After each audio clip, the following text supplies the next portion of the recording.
একটা কথা আমি বুঝতে পেরেছি। কি কথা?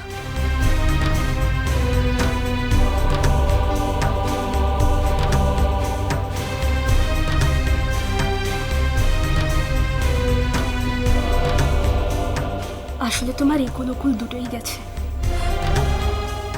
তাই তোমার এই অবস্থা।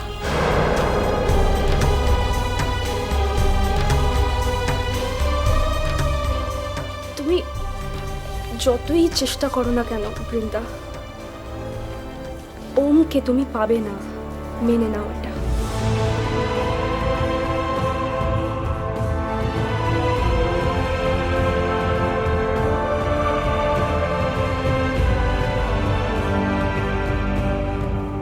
সামনে তোমার বিয়ে, বিয়েতে মন দাও।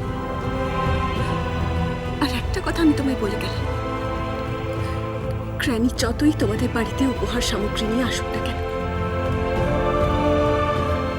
ওকে আমি তোমার হতে দেব না। অ্যাটলিস্ট এই জন্মে তো নয়। ওম আমার, শুধু আমার।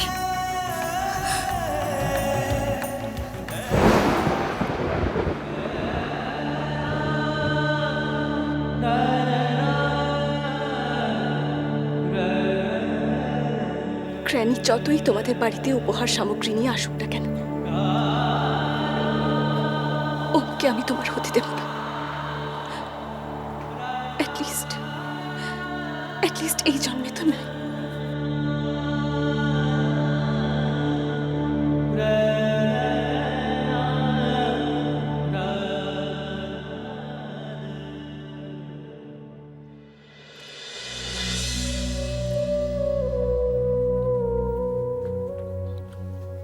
কি হয়েছে? হুম, চুপচাপ বসে আছিস কেন? কি হয়েছে? কি দেখো না মেয়ের কি হয়েছে। কি হয়েছে? আরে না না, কিছু হয়নি। আসলে প্রথম আইবুড়ো ভাত খেলো তো, একটু বেশি খেয়ে ফেলেছে। এই জন্য তোকে বলি বেশি খাস না, তোর না কিরকম একটা হ্যাংলাপনা আছে। তুমি থামবে?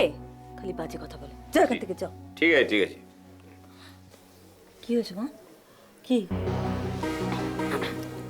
কিছু না, আমি একটু চেঞ্জ করে আসছি, খুব ক্লান্ত লাগছে আসলে। দেখলে মেয়েটা কিরকম বড় হয়ে গেল না? কিচ্ছু বড় হয়নি, তুমি ওকে পাকিয়ে দিলে। এইচএস পরীক্ষা দিচ্ছে সবে, তার মধ্যে বিয়ে বিয়ে করে পাগল হয়ে গেল। তা কি হয়েছে কি? আমার মা কত বছর বয়সে বিয়ে করেছিল জানো? 17 বছর বয়সে আমার মা বিয়ে করেছিল, 18 বছর বয়সে। তুমি জন্মেছিলে, এই জন্য এই অবস্থা। যেমন মা তার তেমন ছেলে। যা বাবা, আমার মায়ের আবার কি দোষ হলো?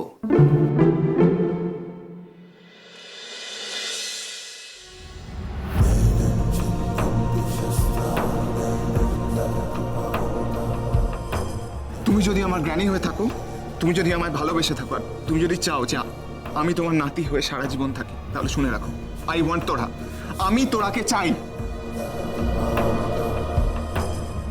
তোরার বাড়িতে পাত্রপক্ষরা এসছে, বিয়ের ডেট ফিক্স করেছে, আর তোরাকে আইবুড়ো ভাত খাওয়ানো তোড়জোড় চলছে। ওকে?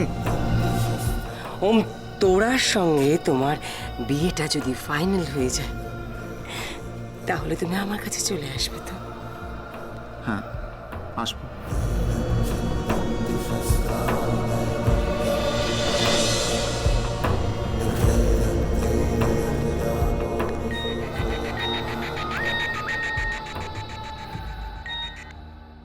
হ্যালো, আমি তোমার গ্র্যানি বলছি। তোরা, আমি তোমার গ্র্যানি বলছি। তোরা,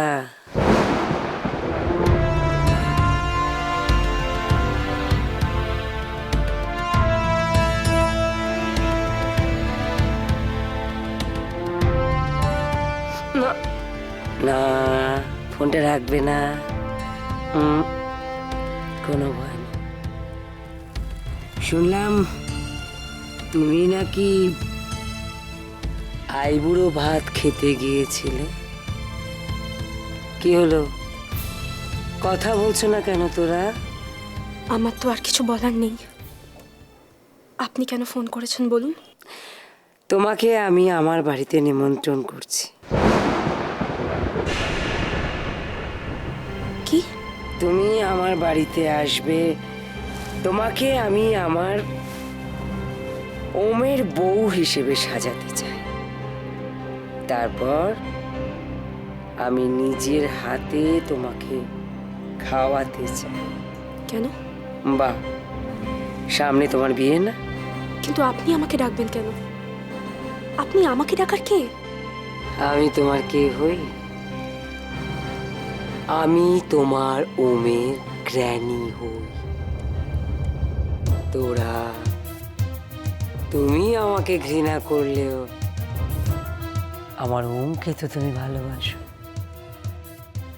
আমার ওমের কথা ভেবেই তুমি আমার এখানে আসবে। আমি যাব না, আমি কিছুতেই যাব না। আর আমার মা বাবাও আমাকে যেতে দেবে না। ওরা যেতে না দেবার কে? সোজা আঙুলে ঘি না উঠলে আঙুল বাঁকাতে হবে।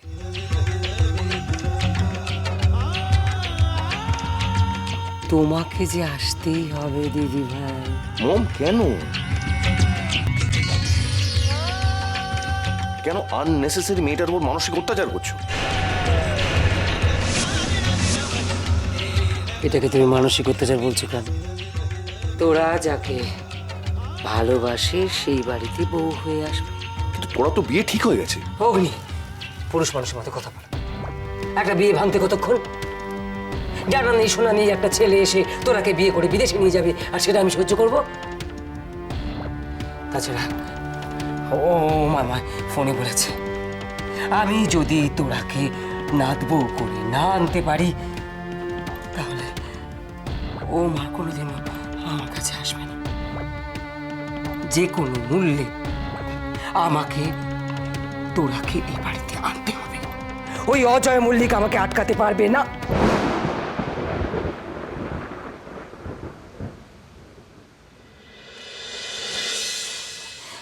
আমি আমি রাখছি দিদি ভাই। শোনো শোনো, তুমি একটু ভেবে দেখো কেমন। আর তোমার বাবা মা যদি তোমাকে কোনোভাবে আটকায়, একদম ভেবো না, আমার উপর ছেড়ে দাও। আমি ঠিক তোমাকে নিয়ে আসবো দিদি ভাই। রাখি।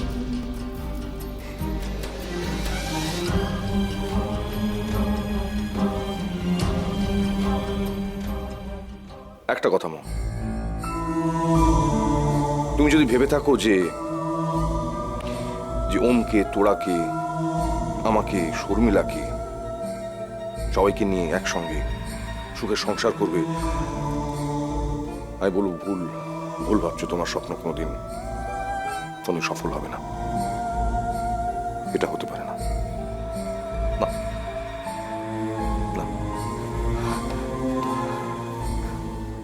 ভুল ভুল, তুমি ভুল ভাবছো, তুমি ভুল ভাবছো। আমি কোনোদিনও চাইনি শর্মিলাকে, তোরাকে এই বাড়িতে আনতে। আমি শুধু চেয়েছি